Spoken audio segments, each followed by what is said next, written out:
హిందువులం ఉన్నాం, ముస్లింలం ఉన్నాం, క్రైస్తవులం ఉన్నాం, అన్ని రకాల మతస్థులం ఉన్నాం. మనం ఎట్లా సాగాలి, మన పరిపాలన ఎట్లా చేసుకోవాలి, మనం అప్పుడే మనకు స్వాతంత్రం వచ్చింది ఎట్లా పోవాలనేటువంటి దాని మీద ఒక రాజ్యాంగం కావాలనేటువంటి దాని మీద ఆలోచన చేస్తే అప్పుడు ఒక రాజ్యాంగానికి రూపకల్పన చేసినప్పుడు సుమారు 299 మంది, ఎంతమంది ఉన్నారు? 299 మంది సభ్యులు, 22 కమిటీలు. ఆ 22 కమిటీలలో నిజంగా చెప్తున్నా కదా, ఆ కమిటీలో 2 సంవత్సరాల 11 నెలల 18 రోజుల్లో ఈ యొక్క రాజ్యాంగం రాసి 1949 నవంబర్ 26 తారీఖు రోజున దీనికి రూపకల్పన చేసిండు. 1950 జనవరి 26 తారీఖు రోజున మన భారతదేశానికి ఒక రాజ్యాంగం అనేటువంటిది ఏర్పడింది. ఆ రాజ్యాంగం ఏర్పాటైన తర్వాత నిజంగా చెప్తున్నా కదా, మన భారతదేశం యొక్క ప్రపంచంలో ఎక్కడ లేదు.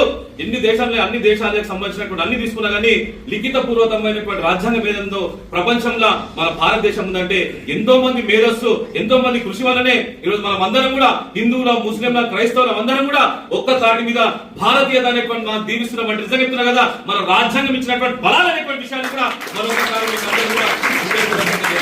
అటువంటి చేతనమైనటువంటి మన భారతదేశం జరుగుతున్నా కదా, ఎన్ని రకాల కుట్రలు, ఎన్ని రకాల కుట్రందలు భారతదేశాన్ని విచ్ఛిన్నం చేయాలనేటువంటి దాని మీద పక్కకున్నటువంటి చైనా, పాకిస్తాన్, ఈ మధ్యలో బంగ్లాదేశ్ లాంటి దేశాలు కూడా మన భారతదేశాన్ని ఎట్లా విచ్ఛిన్నం చేయాలి, భారతదేశాన్ని ఏం చేయాలనేటువంటి దాని మీద చేస్తుంది. కానీ మన చైనా గాని పాకిస్తాన్ గాని 100 చైనాలైనా 1000 లక్ష పాకిస్తాన్ అయినా కానీ మనమందరం కూడా ఐక్యంగా ఉన్న రోజు, మనమందరం కూడా ధైర్యంగా ఉన్న రోజు, మనమందరం కూడా కాన్స్టిట్యూషన్ అనేటువంటి ఒక దైవంగా భావించిన రోజు ప్రపంచ దేశాల్లో మన భారతదేశం ఇచ్చిన దేశం ఉండదు. అదే అసాధారణ దేశం. మరొకసారి హృదయపూర్వకంగా